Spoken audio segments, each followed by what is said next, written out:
Okay, we're live. Hello, comics people. Ako si Mel Casipit. Welcome to Indie Comics Podcast with Jamie. Ayan, tama yung pangalan mo hindi Pam. Yes po. Ayan, so kumusta ka naman, Jam? Miss Jam, musta ang Okay buhay? naman po. Okay naman so far. Actually less stressed this year compared last year. So I think it's good naman. Kasi medyo chill lang din yung mga yung workload na dumadating and madaling kausap yung mga kausap ko sa work. Yan. Oo, ayos. Sige, pag-usapan natin 'yan maya-maya. Pero bago 'yan, i-share muna natin yung links nung live. So nasa Okay Indie po. Comics Podcast Facebook page yung live link. Si-share ko din para maraming makanood. May nanonood ng isa Shout out sa'yo. Hello comics people. Ayan. Share ko lang yung link. So habang sinishare namin yung link, remind ko lang yung lahat na yung Indie Comics Podcast ay meron sa YouTube. Nandun lahat ng mga episodes namin. And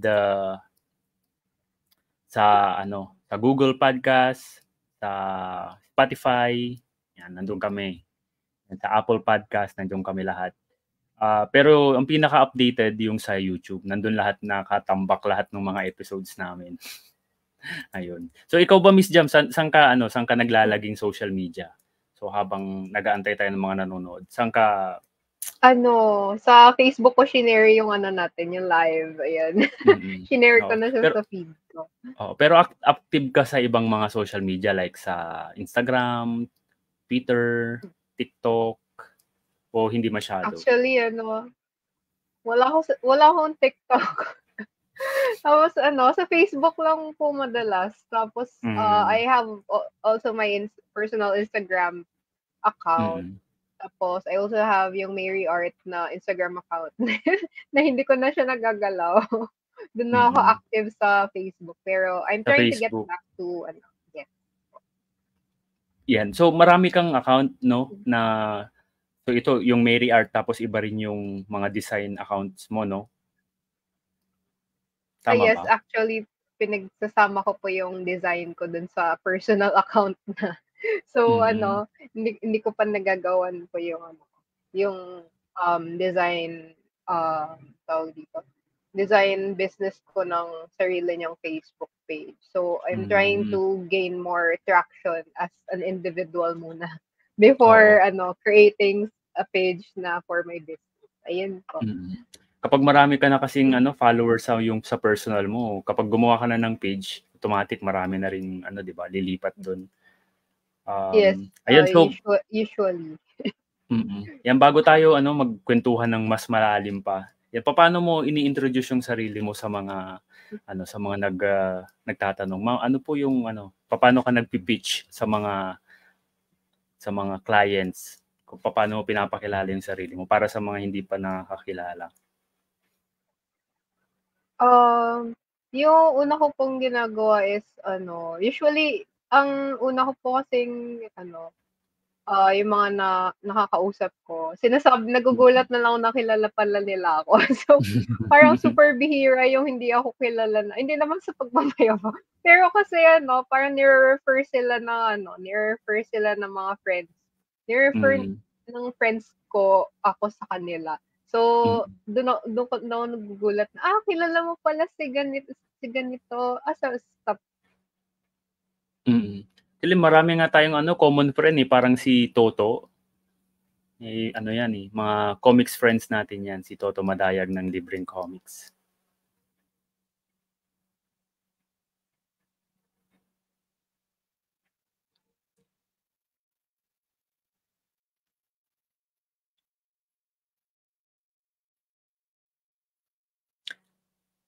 Nawala ka yata, Jam. Hindi ko, wala. Na yung audio mo?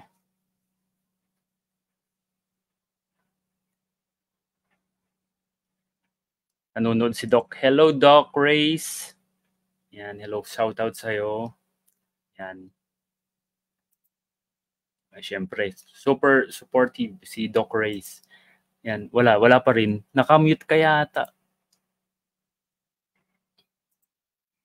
Okay, so habang inaayos ni Miss Jam yung kanyang audio, ayan, so kwento ko na lang sa inyo na yung Indie Comics Podcast, maraming episode online sa YouTube. So kung gusto nyo mapanood yung mga mga recent episodes ng Indie Comics Podcast, puntahan nyo lang yung YouTube channel namin.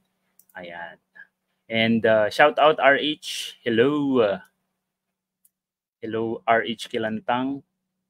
Yan, so check nyo yung comics ni RH, yung mga alitap-tap ng pulang buhangin. Ayan. So kukwento ko na rin yung yung book ni RH. May maraming Pangasinan words doon. Ako yung kinonsult ni Sir RH. JR Orlina, good evening po Sir Mel. Pa-shoutout po sana. No, ayoko mag-shoutout. Hindi. Joke lang. Ayan. Inaayos lang ni Miss Jam yung audio niya. Kasi kanina nawala eh. Ayan. So, okay. So habang inaantay ko si Miss Jam, ayan, shoutout ko na rin yung National University. Doon ako nagtuturo ng part-time. Nagsalita ako about comics. Nagsalita ako about comics doon. And ayun, sobrang natuwa naman ako na warm yung pag-welcome nila sa amin ni Sir Ian Velasquez. Ayan. So si Sir Ian, nag-short talk siya about history ng comics, pati kay Mang Tony Velasquez, yung grand uncle niya. Tapos ako naman, nag-talk about basic comic strip creation. Ayan. So, pakita ko yung mga pictures namin ni Sir Ian na shinare nung compendium. Compendium yung group ng mga communication students sa NU. And so shinare niya yung mga pictures yan. Si-share ko din dito habang inaantay ko si Miss Jam. Ayan, Jam, hello. Hello po, good evening. Yes. Ayan, okay na. Yung camera na. Ayan, hello, I'm back. Nag-disconnect bigla yung headphone. Yan. Talaga yan, nangyayari talaga yan. Okay lang yun. Ayan. So, okay, Miss Jam. Ngayong artist ka na. Kailan ka nagsimula? Origin story tayo. Kailan ka nag-umpisang gumawa? Sa tayo ngayon? Since na mo na yata yung origin story mo sa kwentong drawing, no? O kwentong hindi drawing, masyado? Yes po. Oo. Ngayon sa tayo? Ko na din. Magkwentuhan tayo about yung sa sa comics. Since meron kang page na Mary Art. Ayan. So kailan siya nag-umpisa? At bakit Mary Art? Jam naman yung pangalan mo. Ayun May po. ibig sabihin ba yun, yung Mary? Ayun, yung Mary Art ko po kasi na page started from 2017 pa. So I created it way back 2017. So na-mention ko din siya sa kwentong drawing podcast.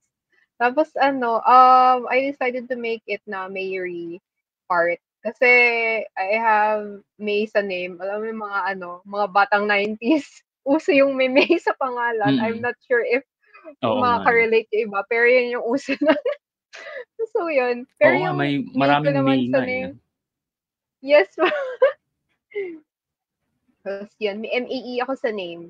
Tapos I decided to create a different style on it para hindi siya magmukhang kakaiba and to match yung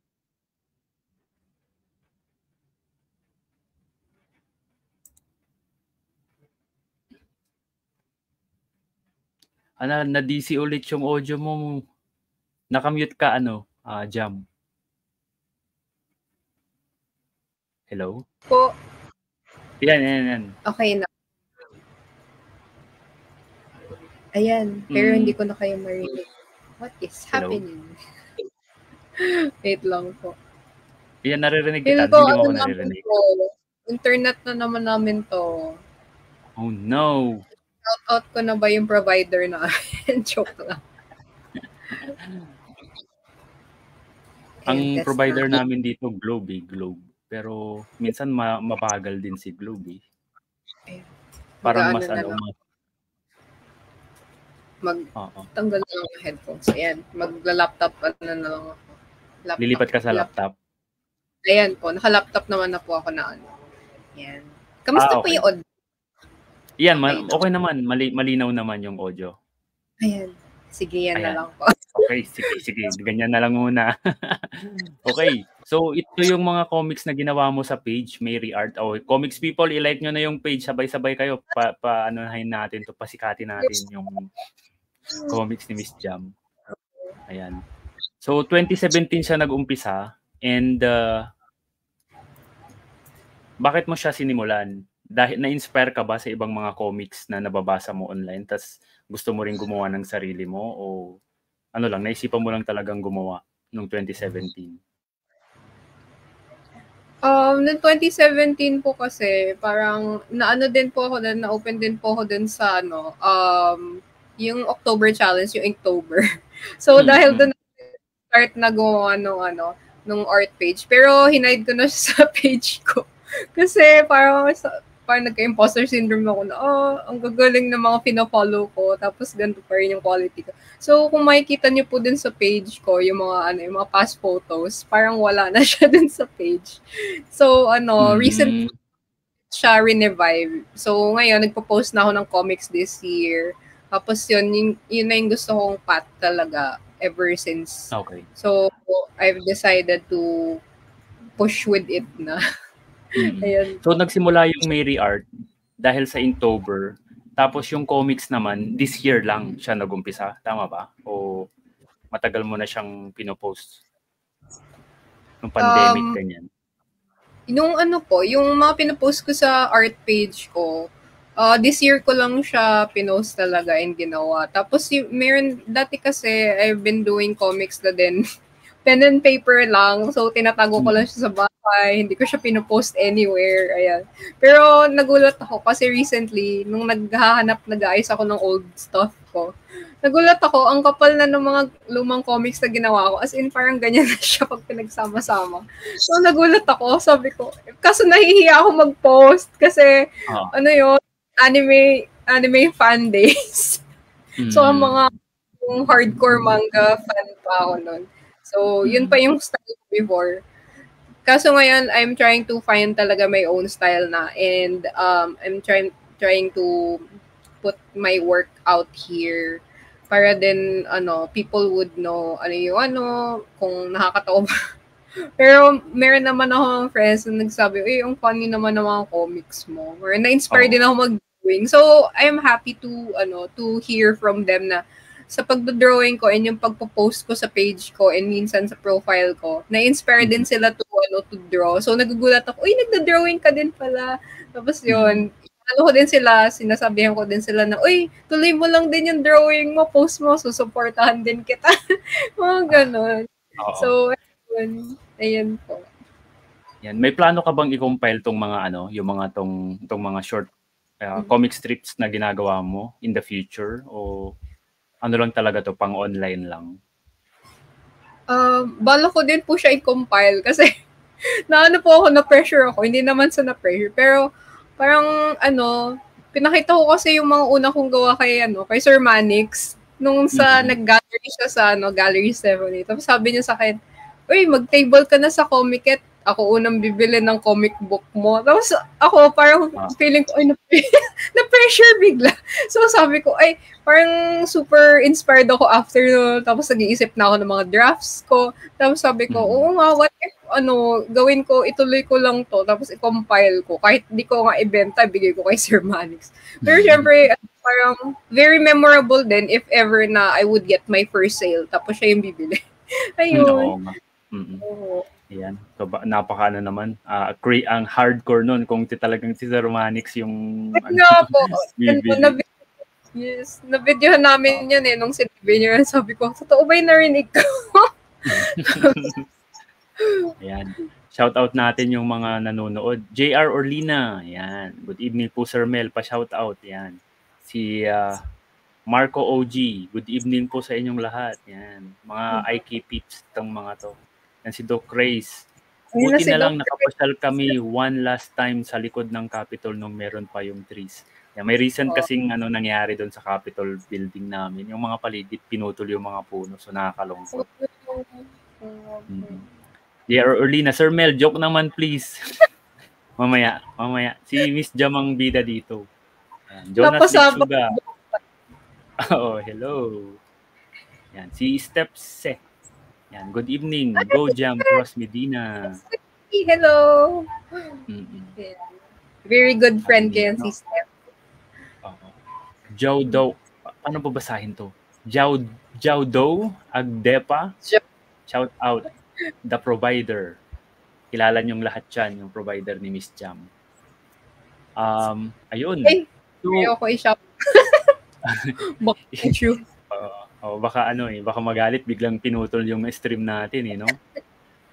Ayan. So, napansin ko, Miss Jam, yung yung mga comics mo, mostly black and white. Sadya ba siyang black and white na para mas madaling matapos yung mga comics mo, o may special reason ba kung bakit yung mga comics mo na iba black and white lang, tas ito yung mga iba colored?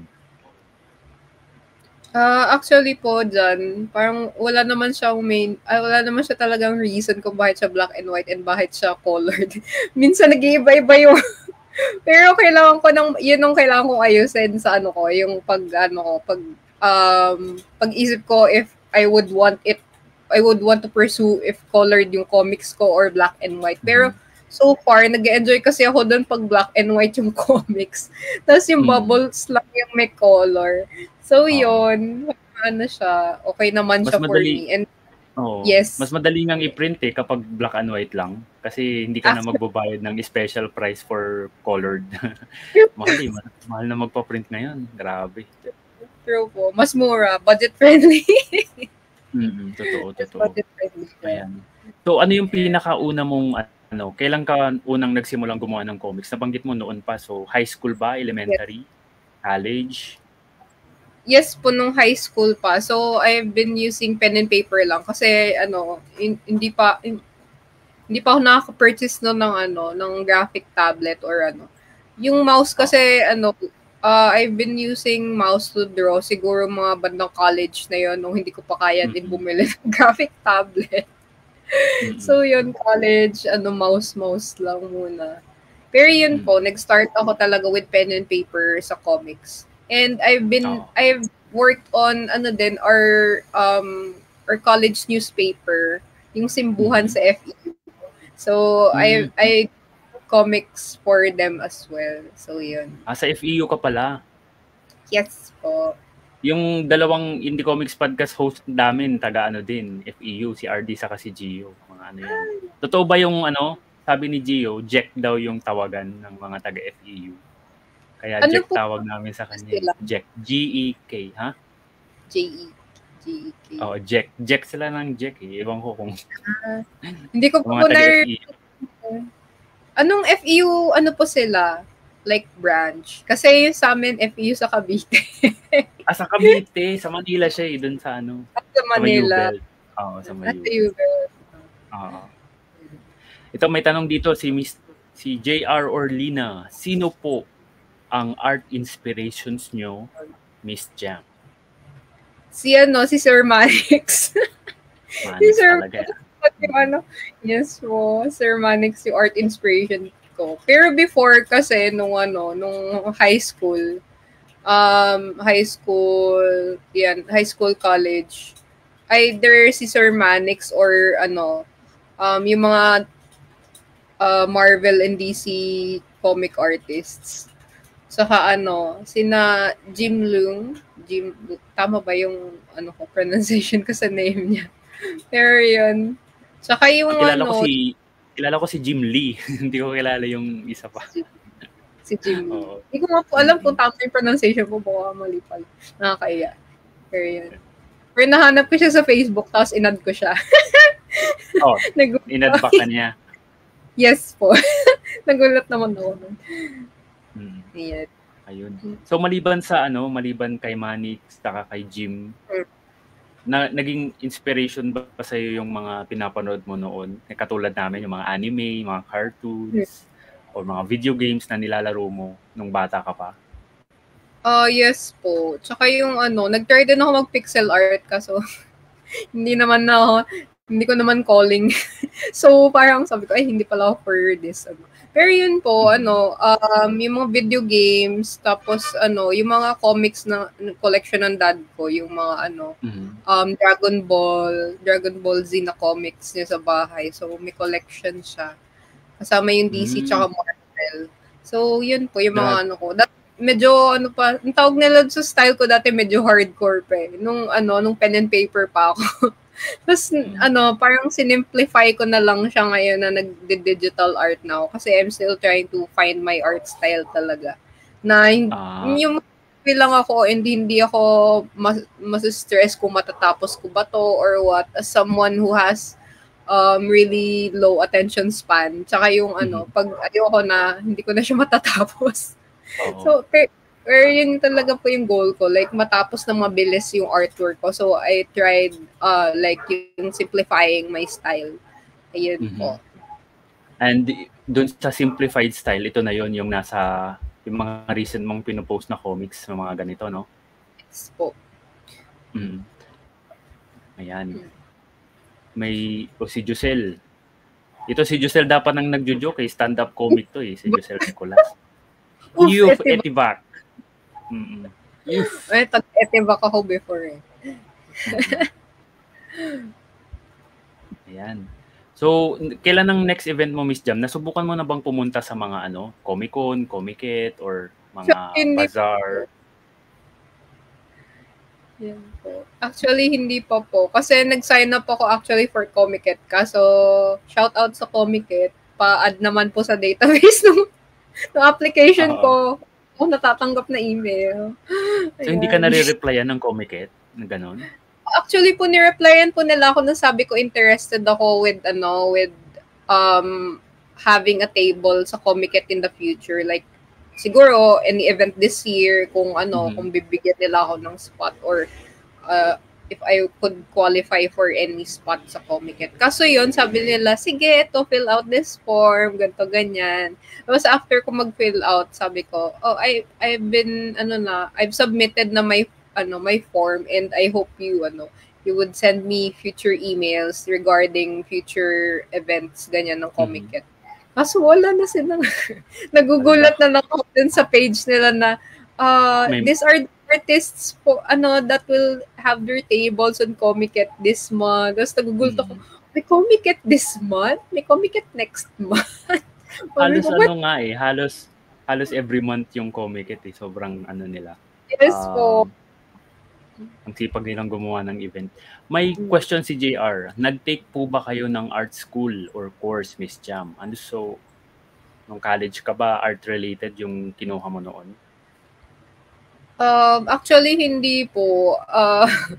I graduated as an IT student. So, wala talaga sa Pero I've been wanting to take siguro dati pa nung high school pa, like, multimedia for college. Kaso, since wala namang malapit, like, dun sa place namin. Ayaw kasi ng parents ko na, na malayo pa ako mag-college. So, kung ano yung available na malapit dun sa FEU, like, yung courses. So, konti lang kasi yung courses before. Like, we've been the pioneer students for IT as well dun sa school namin, sa university namin. So, yung other courses lang were HRM, tourism, tapos accountancy, tapos education, tapos IT. So, ako naman, since naman ako na, may multimedia sa IT, may multimedia na na subject, ganyan. Sabi ko, sige, dito na lang ako. So, ako, tuwan-tuwa naman ako noon. After a while, sabi ko, bakit ba ako nag-IT? Ang nga pala nito, ang daming programming, ganyan. Pero programming yun, IT. Nakatapos naman. Tapos sinabi ko, yung mga napag-aralan mo noon sa IT, na-apply mo ba ngayon sa work mo or sa art mo or ano? Okay. Yes naman po. Nung nag-graduate ako, I've taught college students na din sa sa Cavite. So, naging college instructor ako for multimedia as well as yung programming. Pero hindi ko talaga bet sa programming. Pero tapos yung next work ko naman po is I was a web developer as well as an SEO specialist for an agency sa Cavite. So I've worked for ilang years pa yun? 5 years din siguro in total as a web developer. So yun po. Tagal din, no? Yes po. Tapos binitawan ko na siya kasi sabi ko, kahit matagal ako dito sa web development, parang hindi naman na ako natuto. Parang nasa stress lang ako. So sabi ko, hindi ko siguro talaga siya calling. Kasi if lalo kong ipilit yung sarili ko, kahit sabihin natin how many years din yung experience ko with web development, if I'm not happy with it, as well as I'm not seeing the fulfillment in what I'm doing, and parang feel ko na hindi talaga siya aligned sa gusto ko in life, ayun, parang sayang. So I decided na, sige, tutuloy ko na din yung pag-illustration work ko. I-pursue ko na lang siya ulit. Oo. So habang nag-ano ka noon, programming, nagdo-drawing ka on the side? Yes po, as a hobby lang. Kailan ka tumanggap ng mga commissions? Nung pinagsasabay mo ba siya habang IT ka, nagko-commission ka na? Or nung nag-freelance ka lang, saka ka lang tumanggap ng mga commissions? Actually po nung high school, nagko-commissions na ako. So yun. Pero syempre yung mga non-payment, lang, barrier lang. Kasi syempre, high school mga clients mo, high school students lang din. So yun po. Doon ako nag-start to make commissions. Tapos yung iba minsan, bigay lang. Oo. Ako din, ang daming nakasulit sa akin noon. Dami kong binigyan ng libreng artwork noon. Sana pagtago nila. So ngayon, magkano na yung cost na. Diba? Oo. Mahal-mahal kaya ng mahal-mahal ng mga art materials kahit na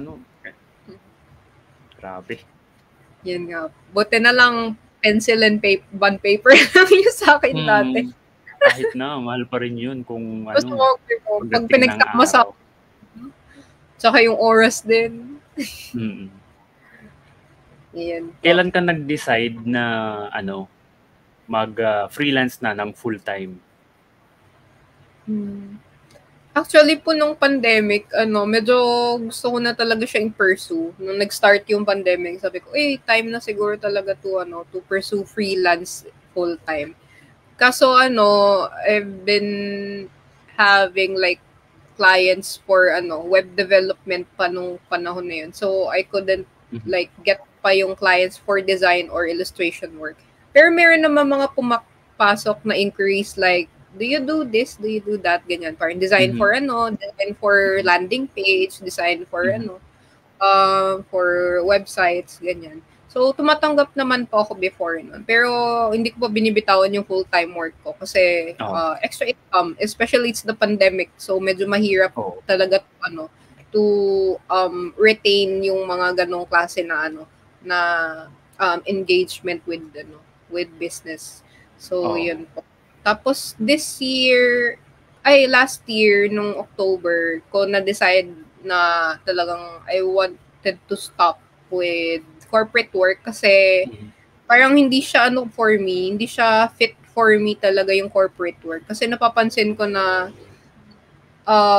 mas gusto ko pala yung creative freedom na nakukuha ko when I'm doing my own work. Like, yung clients na pipili ko, ganyan, and yung time as well na ginagamit ko for my work. Yun, especially, and hindi kasi, pag freelancer ka kasi, you get to choose your own time to work. Like, gusto mo ba ng umaga ngayon? Gusto mo ba ng gabi mamaya mag-work or hapon? Tapos, ang sinet ko nga po na boundary ngayon is, pag Monday, hindi ako mag-work. Kasi nung employee pa ako, iniisip ko lang sana walang pasok ng Monday. So, yan. So ginawa mo siyang rest day mo? Ginawa ko siyang rest day. So, 3 days na yung rest day ko kasi freelancer ako. So, hindi ka rin nag-work ng Sabado-Linggo plus Monday? Depends po kung sino yung nag-request. Kung masaya naman ako Tsaka kung madali naman siya i-render, why not? Especially if wala naman akong gagawin ng weekend, like magbabasa lang ako ng manga or books or manonood ng true crime. So yun, sinasabay ko na din siya para kahit paano I'm doing something while while having my break time. Pero hindi pa rin naman stressed at the same time. So, hindi ka ba nagdalawang isip na bibitawan ko ba tong stable job na may regular sahod tapos magja-jump ka sa freelance? 'Di ba medyo yan, nakakatakot yan, leap of faith, lalo na kung hindi pa ganoon kadami yung mga clients mo. Paano mo siya naisip na talagang ito na yung time, mag-freelance na ako talaga? Or lang talaga, basta freelance na, gano'n? Siguro po yung stress sa pag-commute. Naman kami, parang konti lang naman yung work days namin na need kami sa office. Pero kasi, parang kahit konti yung time mo time mo yung kailangan mo pumasok sa office. Parang pa rin ako, stressed pa rin ako sa traffic ng Manila. Alam niyo po yun. Parang freelance ako since 2014. Nag-freelance ako since 2014 at never kong na-enjoy yung traffic ng Manila na nakakaubos ng oras. Grabe. Nakakaubos ko ng pasensya. Totoo. May mga tanong dito si East Van. Ayan, si East Van. Yan. I'm always looking forward to new posts from Mary Art as they're so funny and relatable. Yay, thank you. It's the creative freedom. Salamat. Ang saya walang pasok naman. Tara na, East Van. ang naging issue ko nung nagsimula ako mag-freelance dahil sobrang naging paranoid ako na kapag wala akong work na tinatanggap, ang ginagawa ko, naghahanap ako ng prospect clients. Tapos kapag marami na akong gagawin, ang problema ko naman parang dami kong work na kailangan tapusin, naghahabol ako ng oras. So yung mind ko walang pahinga ng kakaisip. Kapag walang work, worried. Kapag may work, worried sa deadlines. Ikaw ba naranasan mo na rin yung ganun or hindi pa naman? Oh, yes po. Parang nung mga start ako tanggap ng madaming clients, sabi ko, parang mali yata tong decision ko.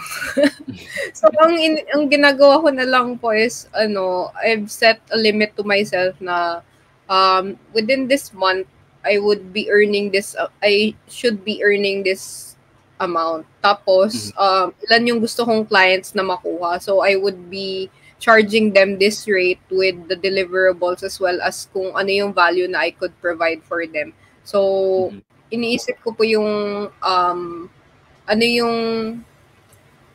yung amount as well as yung workload, gaano siya ka-heavy sa akin, and yung timeline as well. And if naisip ko na okay, so hindi ako stressed, hindi ako aligaga sa pag-complete nito, and yung client pa super chill pa, then go ako dun sa ganong setup. So ayun po, I've been doing yung pre-qualifying clients as well. So alam ko kung saan ko ibabato yung energy ko and how much I could render per month talaga, and if pasok ba siya sa sa target na revenue ko for the month as well. Yan po. Ayan. Yun yung kagandahan ng freelance, pwede kang mamili talaga ng magiging katrabaho mo. Pwede mo nga silang tanggihan kung ayaw mo talaga Pero ako hindi ako tumatanggi. Ang sinasabi ko, hindi ako available at this time, mga ganyan. Hindi ko sila sinasabing no. I am thinking of creative ways to say na ayoko. Yan din po ang sinasabi ko actually. Pag yung feel ko na hindi ko sila ka-work, ang sinasabi ko na lang siguro, ay una kasi po ginagawa ko, we could do a test if okay tayo sa isa't isa, if fit tayo. If if meron kang gusto, tapos I wanted to work on this as well, tapos hindi tayo magkasundo sa ganon, siguro we're not fit for each other. So I will be giving like a week siguro test run if okay tayo or if not. Pero if you don't want to work dun sa parang coffee date offer na ganon, okay lang din. So I could help you naman to find someone else that could be the perfect fit for you in the business to help you out. So yun po yung sinasabi ko din sa mga prospects ko. Para hindi din sila, saan kaya ako sunod na maghanap. So, tinutulungan ko pa rin din sila maghanap like someone na could help them kung hindi ako yung makakatulong sa kanila. Ayun. Okay yan. Actually, ako din sinasabi ko, hindi ako, outright sinasabi ko, halimbawa, meron silang pinapagawa. Do you do 3D animation, halimbawa? I'm sorry, no. Hindi. Kung meron na akong kilala na gumagawa ng 3D, i-refer ko. Pero kung wala, I'm sorry, wala talaga. Kasi ayokong mapahiya na gagawin ko, hindi ko naman alam. Pero kung tingin ko, kaya ko siyang aralin, like nung example, may nagpagawa sa akin noon ng illustration sa Illustrator, so vector. Hindi ako marunong mag-vector. Pero feeling ko kaya ko siyang aralin sa tinanggap ko yung trabaho. Yes. Medyo sobrang pressure, pero nagawa ko naman. At natuto rin akong mag-illustrator. Yes. So, win naman siya. Win-win situation. Pero kung tingin ko, hindi ko talaga siya magagawaan like 3D. Alam ko, madugo pag-aralan yan. Hindi na. Ayaw kong mapahiya. Masisira yung, baka masira lang yung relationship namin kung pangit yung naging output ko. Madugo din sabi ni unit. Sabi ni JR or Lina, ano po yung full-time freelance job nyo, Miss Jam? So, halo ba yung freelance job mo with programming o art lang? Hindi na po ako nagpa-programming. Kinalimutan ko na po siya nung pandemic. Hindi, yun po yung yung past ko na hindi na natin pag-uusapan. Kasi ayoko na maalala yung moment na nag-program ako. Masaya naman na natuto mag-program and ganyan. Nakapag-web dev ako. Pero if iisipin ko na gusto ko bang yun yung gawin ko forever hanggang sa tumanda ako, parang ayoko naman. So sabi ko, parang hindi naman na mag-enjoy. Ang full-time freelance job ko po is brand designer, graphic artist. Medyo madami. Storyboard illustrator din ako. Storyboard artist. Yan. I-try kong i-open yung page mo. Meron ka bang Facebook page separately na nandun yung mga designs mo? Actually po nasa Facebook ko lang din. Yung Jam Cross. Sa personal mo? Okay. Yes po. Minsan pinopost ko siya doon. Pero yung iba kasi may NDA. So yun. Alam hindi na natin. Post. Yes. Sige. Pero nag-enjoy talaga ako. Yes. Dito sa comics, I assume, hindi ka pa masyadong kumikita dito sa comics. Talagang ginagawa mo siya. Enjoy lang sa paggawa ng mga comics, no? Wala talaga akong kinikita dyan. So, ang pinaka-source ng income mo sa art is dun sa design, branding, ganyan. Yes po. And storyboarding. So, paano siya nangyari? Like, kasi programmer, and then brand design, storyboard, sobrang layo niya eh. Hindi mo siya mapag-aaralan sa pagiging programmer, yung branding and design, magkaibang magkaibang discipline. So, paano siya nangyari? Inaral mo bang mag-branding ng mga designs na workshop, ganyan? Actually po, since naman ako, not actually a heavy programmer talaga na heavy on back-end. More of front-end designer and programmer like CSS. So mga CSS, HTML5, mga ganyan. Yes. Nag-transition ako to web design naman. Tapos landing page design, newsletter design. So doon ako nag-enjoy yung mga mock-ups lang. Pero pag ako na yung ako na magko-convert to web. Parang sinasabi ko, kinakabahan na ako na parang, hindi ko talaga siguro talaga to gusto. Kasi parang nasistress ako pag i-convert ko na siya to web. Nung una, medyo masaya-saya pa ako. Pero kasi yung mga requests ng client na sobrang medyo malayo na sa expertise ko. To the point na may time na kami na yung ako na yung nag-hire ng back-end programmer to do the job for me. So ako po in-outsource mo na. Yes, in-outsource ko na po siya. Sabi ko, mas enjoy ko yung web design and na mock-up lang. So yung transition ako from web design to landing page design, tapos newsletter design. Then since naman medyo may knowledge naman po ako with graphic design as well as konting branding from some resources I've read and watched online. So shout out ko din yung The Future by si Chris Do. So doon ko din nalalaman yung mga tips and about design. So yun. Pumunta na yun dito si Chris Do sa Graphica, di ba? Nandun ka ba nung pumunta siya dito? Actually, wala pa. Ang first graphic ko kasi was last year lang. Medyo busy with... May mga time na pumunta siya dito. Tapos, actually, hindi ko rin siya napanood. Pero alam ko pumunta siya. Hindi rin lahat ng Graphica Manila kasi napupuntahan ko eh. Lalo na nung after pandemic. Yes po. Tsaka po sa Likha Summit, siya din yung siya, sa kanila din like yata yung Likha Summit. I'm not entirely sure if entirely sa kanya ba yun or collaborative work or event siya with some organizers here sa Philippines. Pero yun, I've been seeing him na na-guest sa Likha Summit. Siya yung main main speaker nila doon. So ayun po. Maliban kay Chris Do, sino pa yung mga ibang sinusundan mo online regarding branding, design, ganyan, illustration? Si Queen Paula Scher, yung logo designer ng Citibank. If you guys so sobrang galing niya, as in I've watched some videos of her sa YouTube as well as sa Netflix. Nakita ko na, oh my gosh, this is the kind of design work na I wanted to put out. Parang ang sabi pa nga niya is you can't entirely please like everyone with your design. It doesn't matter if it looks great on you or not. Iba pa rin talaga yung pag-perceive ng tao dun sa work mo if magugustuhan ba siya or not. So it's not entirely your fault if hindi mo makokontrol if magugustuhan siya ng lahat ng tao or hindi. Kasi meron silang client na sinabi, what makes you sure na this design of yours would sell? Parang if magugustuhan ba siya ng mga tao, ang sinabi lang niya is you can't force people to like your work. If they don't, they don't. Parang ganon. Yun yung sinabi niya.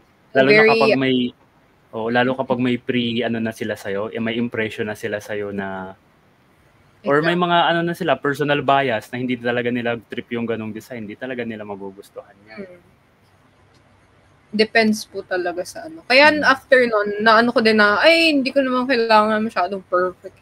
As in yung kasi ang gusto ko with, parang ang ginagawa ko with my design now is very, hindi naman siya very kalat. Pero yung design na, it still follows it still follows the law of UX. As well as, I make it fun for people to see and medyo hindi siya like generic, parang ganun.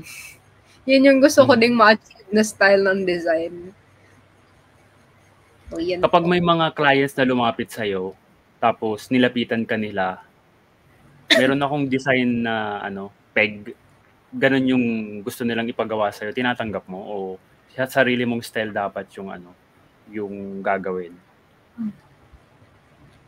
Pag gano'n naman po, tinatanong ko sila if they wanted na yung service ko to be made with you or made for you. Kasi itong made with you means na sila yung bahala, alam na nila yung execution, alam na nila yung style na gusto nila. So they wanted this direction. So I would follow it kasi alam na nila yung gusto nila. Or if they don't have any idea pa kung ano yung gusto nilang design dun sa business nila or kung anong deliverable yung gusto nila. I tell them na I would be presenting some samples in this mood board in this like pinboard, and you could choose here if alin dito yung gusto mo, or if you want gagawan din kita ng pinboard na you could input lahat ng gusto mong elements dun sa board na yun, and we could match it with the pinboard I made. So pwede nating i-match siya, tapos we could work on those elements to come up with a design that would fit kung ano talaga yung preference mo if you have not thought of kung ano pa talaga yung gusto mo in the first place. So we could work on that one. We could play around those areas. Yun po yung sinasabi ko with with my design clients. And so bago pa kayo magpakitaan ng mga mood board, ganyan, dapat meron ng contract signing or wala pa? Usap-usap pa lang yung ganong stage? Usually po pag ganon, parang discovery pa lang din siya. So, wala pa siyang contract signing. Once we agree upon na ganito yung gustong mangyari, ganito yung direction, ganito yung timeline, ayun, contract signing na din, as well as yun po, yung setting ng deadlines. Okay. Maganda yung ganyan. Ito, may tanong dito si JR or Lina. Saan po kayo nakakakuha ng clients online, Miss Jam? Yan. Very common question yan sa mga ganitong klaseng topics eh. Actually, hindi din po ako sumasali dun sa mga like, ano yun? Online jobs ba yun? Or mga micro platforms na may account ako doon pero hindi ko na binubuksan. Parang kinalimutan ko na meron pala ako doon. Kasi in my opinion lang naman, hindi naman sa sa iba. Wala naman akong against with people na wanted to offer their services through yung mga ganyan. Ano pa nga po pala yung mga platforms mga available. Mga ganyan. Mga Fiverr, ganyan. Okay naman ako sa kanila if that's their if that's what they want, and if mas comfortable sila with that, and mas mas like consistent yung income na nakuha nila with those platforms, then okay lang.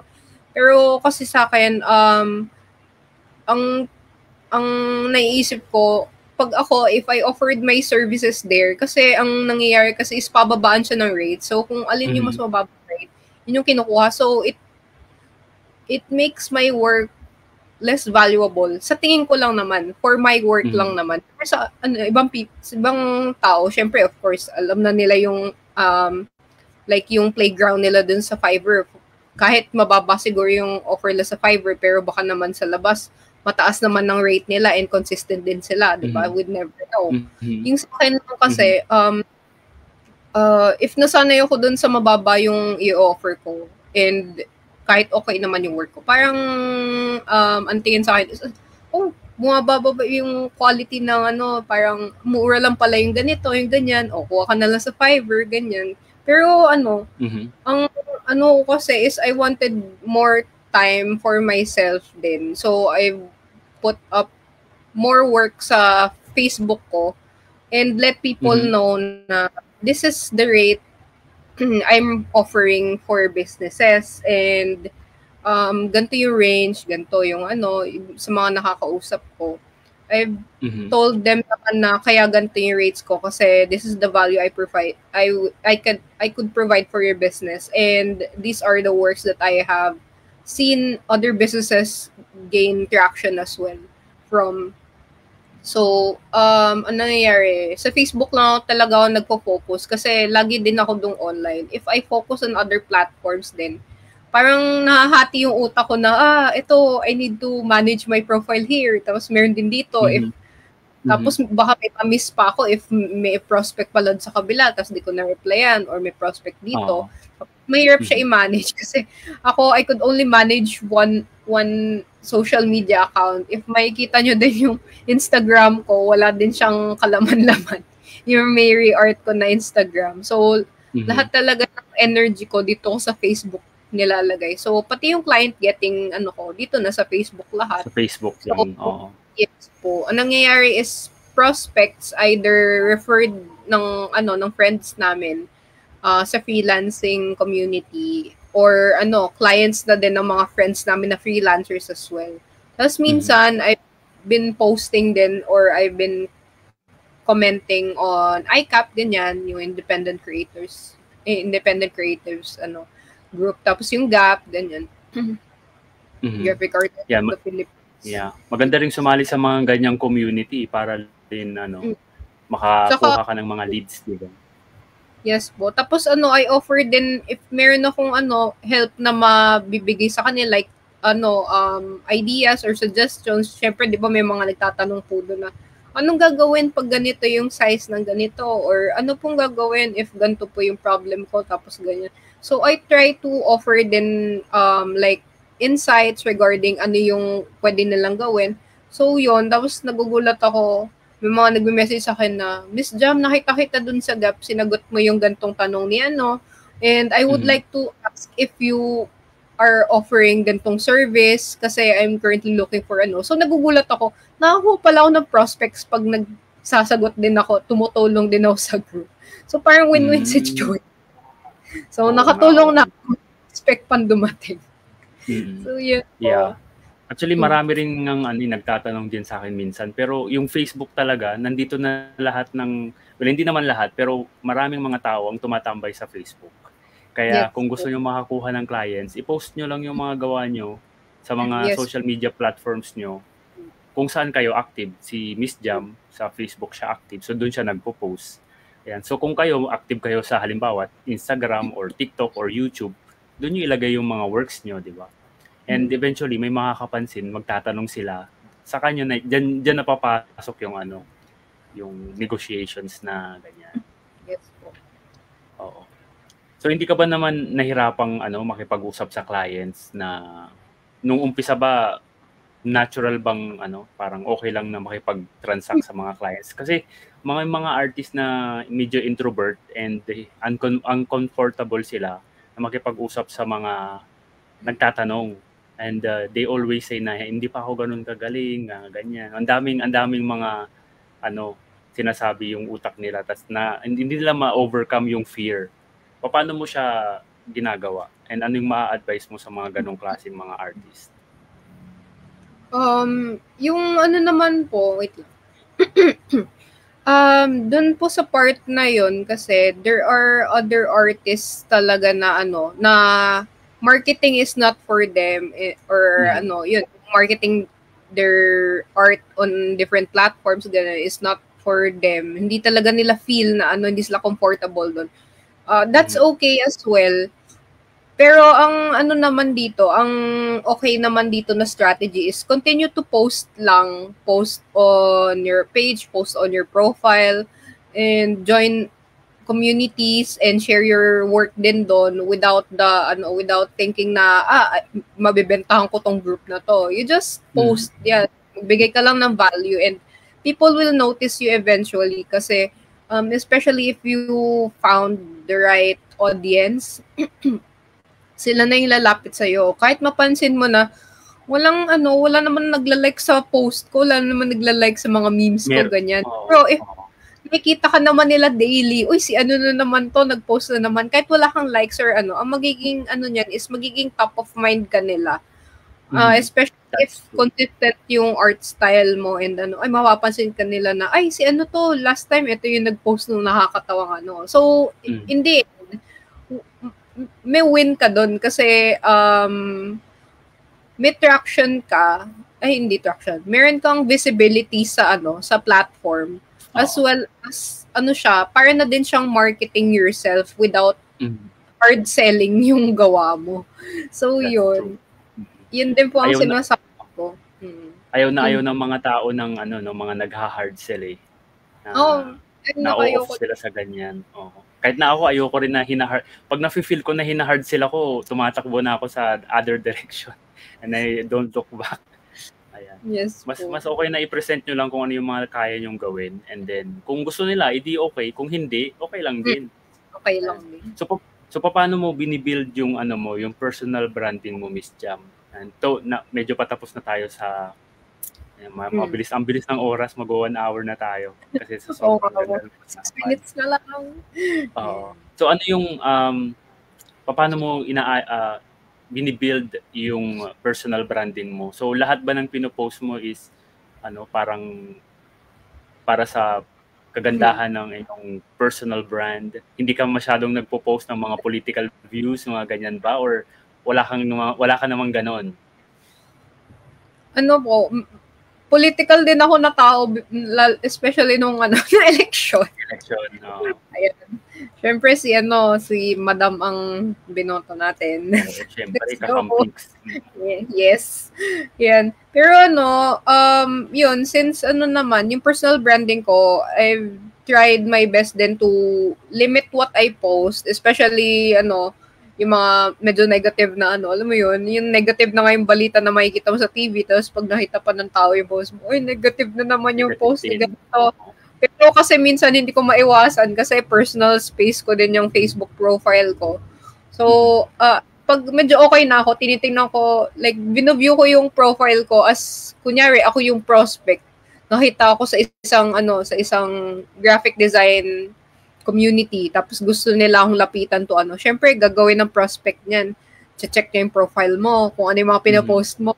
So ako, iniisip ko, kunyari ako yung prospect, tapos check ko yung profile ko, ano ba yung mga pinopost nito? Parang gano'n, sinasabi ko na, parang hindi naman din nakakatulong sa akin. So I'll try to limit din yung yung posting ko ng mga memes na medyo dark memes. Pinapost ko na lang siya na Yes, doon sa ganong exercise, may time ba na may dinilit kang pinost mo dahil medyo medyo hindi na to maganda sa personal branding ko? Yes po. Hindi naman sa personal branding, as well as yung sa mga ginagawa ko na din kasi matutuwa ba yung audience ko nito if nakita nila to? Like kasi gusto kong gawin, like mapatawa sila using my memes and yung mga comics na ginagawa ko. So, kunyari, they've had a hard day at work, tapos makikita lang yung comics, uy, nakakatawa naman yung comics ito, medyo, light yung feeling, ganyan. Tapos yung mga memes ko about, like, yung mga pets, ganyan, yun na lang yung mga sinishare ko na memes. Saka yung mga funny relatable work memes, mga ganyan. Para naman, yun na yung iniisip ko na personal branding ko, na I wanted people to be happy whenever they see yung mga posts ko. So, para naman, maiba naman. Good vibes lang, good vibes. Pero hindi naman tayo din totally ignorant with what's happening around us, especially sa Philippines. So, we still wanted to be active, but not entirely yung parang daily life na kasi usually people tend to shy away from people na masyadong political, yan ang sinasabi nila, ay masyadong political si ganito, ganyan. Pero kahit naman gusto mo lang naman yung yung parang a positive change for the country, gusto mo lang naman nun, kaya you picking up para si Sir Kevs, si Tarantadong Kalwo. Super solid yun talaga, grabe, ang galing din niya as an artist kasi yun, lalo nung panahon ng election, super inspired ako sa mga work niya. Tapos at the same time, ang fun ng mga comics niya na like yung mga batang 90s. Mga yun. So, yun, at the same time, hindi ka ignorant with what's happening around you, but you also wanted to make people laugh as well as make them happy and reminisce yung mga good memories as well as yung mga kung ano yung mga magagandang nangyayari sa paligid nila, so that they won't have to for example, having a hard day, tapos ang iisipin nila negative thoughts na, tapos makikita pa nila na yung negative memes ko na sabay din sa nila, sabay din dun sa mga emotions nila, di ba? Yun, I wanted to have a change naman sa sa like hindi naman sa branding, like sa what I could provide for my friends as well as the audience I'm having with Mary Art, as well as yung personal profile ko po. Ayun lang. Ayun. Napakaganda nung sinabi mo, Miss Jam. Ayan. Sobrang thank you sa mga nanonood sa ITP. Mayroong 15 na nanonood right now. Salamat sa pagsama sa amin ni Miss Jam. Parang 15 tao sa isang room. Ang dami na natin. Oo, marami yun. Oo. Hindi ko nga iniisip yan eh. Sabi nila 15, konti lang. Pero hindi totoo. Kung yung 15 na yan is totoong nanonood at fully invested dito sa pinag-uusapan natin, sobrang thankful na ako doon. And thank you sa inyong lahat. Wala po kayo makukuha ang chika ngayon. Susunod na po ako magchichika if meron pa kayong gustong... Kasi alam nung iba na kakilala ko na machika akong tao. Wala po tayong chika sa this video. Wala. Ano tayo ngayon? Puro lang po tayo. Inspiration. Ayan. Freelancing. Miss Jam, ano yung ma-advise mo sa mga gustong mag-freelance na artist? Ma-advise mo ba siya sa lahat? Kasi in my opinion, hindi siya para sa lahat. Kasi may mga kakilala kong nag-freelance and then bumalik sa day job kasi hindi nila nakayanan. Ikaw ba? Ano yung ma-advise mo sa mga gustong mag-freelance? Yan din ang Actually, i-share ko din yung yung sinabi ni Sir Manix sa akin nung sinabi ko sa kanya na, ay, Sir Manix, nag-full-time freelancer na po ako na nag-full-time na po ako na illustrator, ganyan. Tapos tawa ko ng tawa kasi sabi niya, buti hindi nasira buhay mo. Tawa ko ng tawa dun. Sabi ko, hindi pa naman po. So, yun. Sa mga aspiring illustrator na freelancers, siguro masasabi ko muna is, if you have stability sa current situation mo, if meron ka namang ipon or meron ka namang stable income, passive income, ganyan, sa ibang sources of income, pwede mo naman siya i-pursue. Pero if wala ka, like, you've been paying different bills, tapos yung iba, syempre, hindi naman lahat sa atin may safety net. Yung iba, nagsusustento pa ng mga kamag-anak, mga kapamilya, kapatid, ganyan. If you have those responsibilities na actually, hindi mo nga dapat responsibility. Pero kasi yun na yung nabigay sa'yo na responsibility ng society. Siguro, find stability muna. Tapos, if you wanted to pursue, like, full-time talaga, make sure na may ipon ka muna. Yan po. Yeah. Pero kasi meron talagang, there are different times talaga na kahit yung iba, walang-wala talaga. As in, they would really take that big leap. Sinaswerte sila, pero as a sigurista like me, you can never go wrong if you're insured. If you have that like safety net for yourself, na you have yung meron kang natatabi for yourself, tapos naisip mo na ganito yung plan mo for the year. If gusto mo mag-freelance talaga na illustrator, as an illustrator, tapos ano ba yung plano mo? Paano mo siya ma-monetize? Gusto mo ba siyang i-monetize? Kasi hindi naman tayo kakain pag wala tayong i-monetize sa gawa natin. Sa akin kasi like yung comics ko, hindi ko naman siya minomonetize.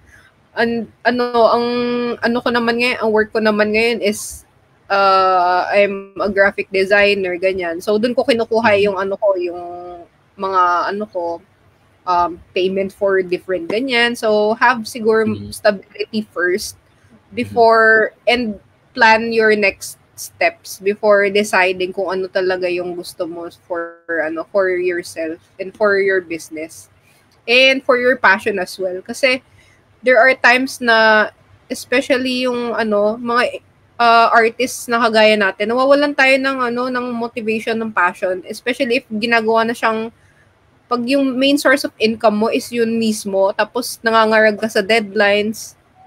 And the problema ka with paying bills, parang hindi mo na siya gugustuhin na gawin sa future if ganun yung feeling mo na kailangan ko kumain, so kailangan ko gumawa ng ganitong kadaming comics or ganitong kadaming stickers, designs, ganyan.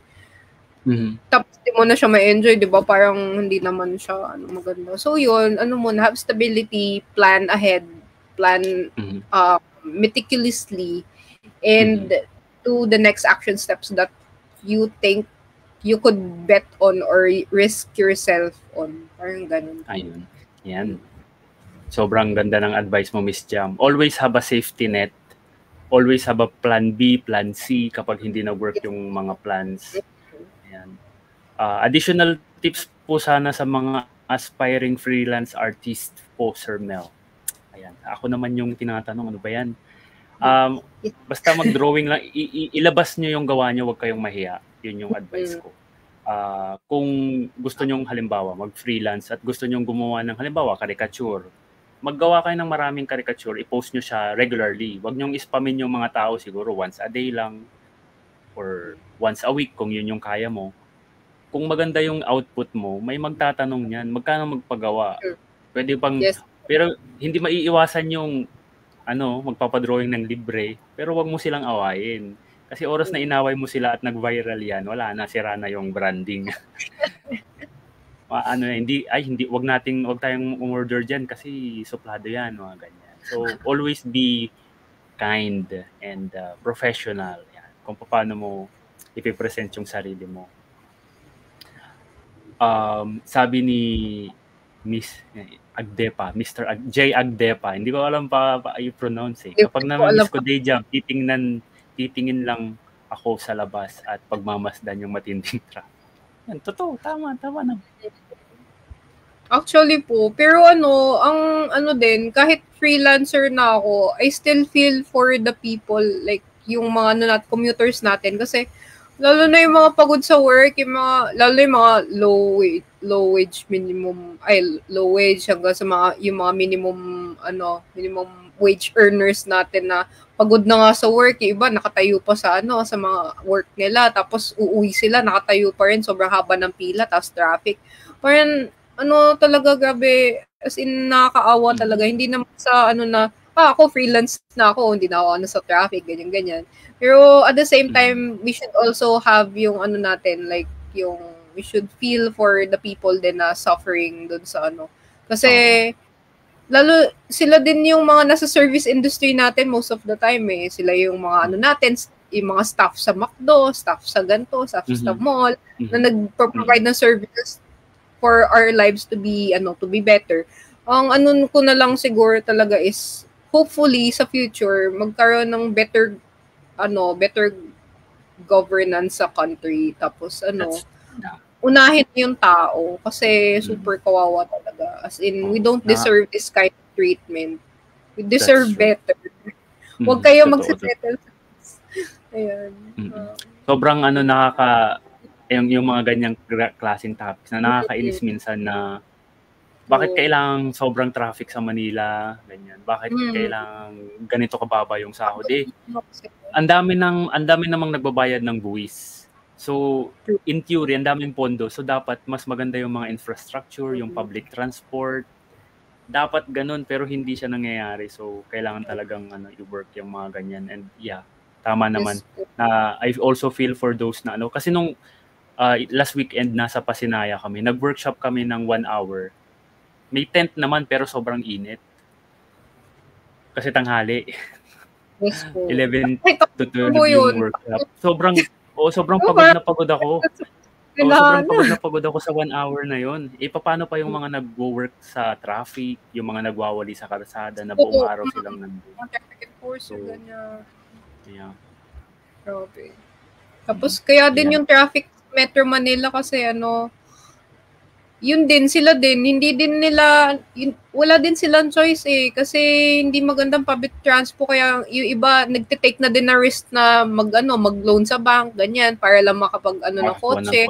So, nadadagdagan din yung traffic. So, if hindi talaga masusolusyonan yung sobrang kakulangan sa like yung public transport, better public transport for the people, lalo lang dadami yung kotse, lalo ding magta-traffic. So, ang nangyayari, lalong nawawalan ng pera ang Pilipino. Yeah. So, yun po. Ayun, medyo Ay, pero yan, hopeful naman na hopefully sa mga susunod na taon maging better yung situation dito. Miss Jam, thank you very much sa pag-guest sa Indie Comics Podcast, and marami tayong napag-usapan, and I hope sa mga nanonood, marami din tayong nakuhang insights kay Miss Jam. And saan ka namin makikita maliban sa Mary Art page and sa personal Facebook mo? Meron ka bang iba pang websites or Wala po. Doon lang po talaga ako tumatambay. Okay. So, follow nyo na lang po yung art page ko. So, I will be posting more comics din. And, if, sinasabi ko lagi, if meron silang like, sinabi ko na din sa sarili ko noon, especially pag mga like national holidays, yung mga holidays spent with family, ganyan. If wala sila makausap, they could just message the page and I could offer help like kahit emotional support when I can and kahit anong advice na I could provide. Kasi I've gone through that stuff and mahirap na wala kang kausap. Ayun lang. True, that's true. Oo, totoo yan. Nung time na freelance ako at lagi ako sa bahay, ang ginagawa ko meron akong long break in between the workday. Kahit na hindi ako nagtatrabaho ng sa office. Nag-work ako sa umaga, pagdating siguro mga 3:00 ng hapon, lumalabas talaga ako, long walks. Tapos nagkakape sa labas, tapos uuwi, tapos mag-work ulit. Para lang, alam mo yun, hindi ka nasa bahay lang. Kaya nung pandemic, sobrang grabe yung pandemic na yan. Oo. Hindi ako makalabas, hindi ka makalabas, tapos wala kang makausap, lahat naka-mask. Yan. Okay. Anyway, thank you everyone. Thank you everyone sa lahat ng mga nanood. Thank you Miss Jam. Marami kaming natutunan. Thank you din po. And yun. Hopefully makapag-communicate ka na para or meet up po tayo ni Sir meet ka na rin namin in person. Yes. Medyo choppy na yung internet namin. Or kapag may exhibit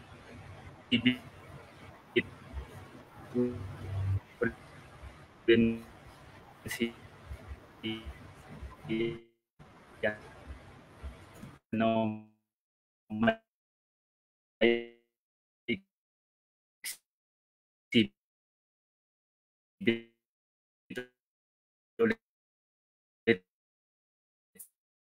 si Manix, baka magkita tayo doon po punta rin kami